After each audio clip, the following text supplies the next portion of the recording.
Good morning. Ayan. Aalis na naman kami, guys. Pupunta kami sa palengke. Kasi yung kasama ko nakabili ng speaker na speaker na walang mic. Gusto niya may mic. Kaya ito, sasabay kami at makagala na rin.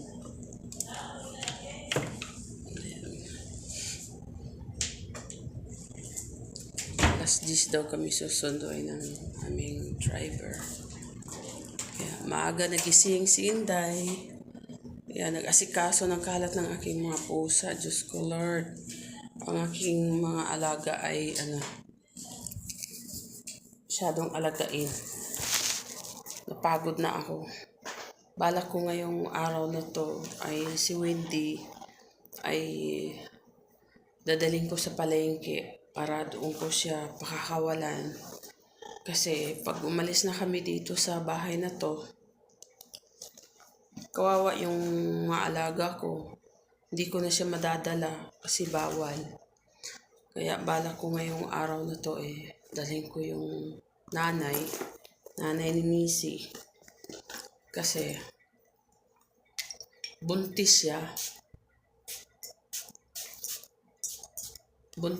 Kawawa, di ba?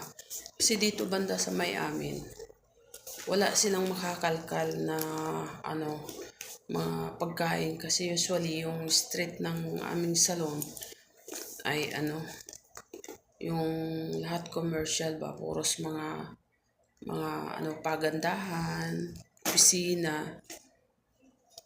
Kaya kawawa sila, wala silang makakain dito. Kaya bala ko siyang dalhin doon sa palengke para doon ko siya bibitawan, para doon marami siyang makakain doon sa palengke, 'di ba?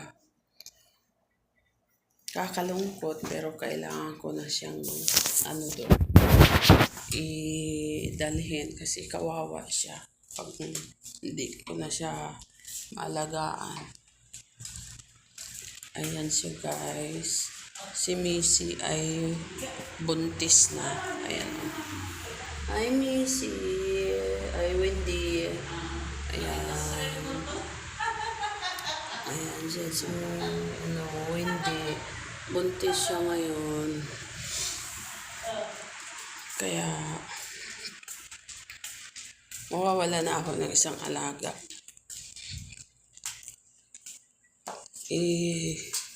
Dadalhin ko na siya ngayon sa palengke. Ayan, sana diretso-diretso yung aming biyahe kasi medyo malayo-layo yung palengke dito sa amin, guys.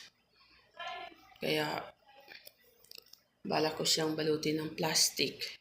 Saka ko siya hawakan kasi marami kaming sasakay doon sa sakyan. Di ba, nakakalungkot. Mawawala na ng ina si Missy. Hindi ko alam kung si Missy na lang mag-isa mag-iiyak o hinahanap na sa araw-araw niya, sis mag-isa na lang siya dito sa bahay, di ba? Kawawa siya. Bahala na. Kasi pag umalis din ako, ihabilin ko yan doon sa kaibigan ko. Yung nagbigay sa akin, isusuli ko siya doon. Para hindi naman siya kawawa, di ba? Ayun. Hi, Missy!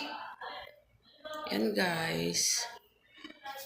Yan, hindi pa nga umaalis yung nanay nyo. Na yung anak, di ba? And guys, thank you so much. In-update ko lang na si Wendy ay mawawala na sa akin. Kasi dadalhin ko na siya mamaya doon sa palengke. Yan. God bless everybody. Bye.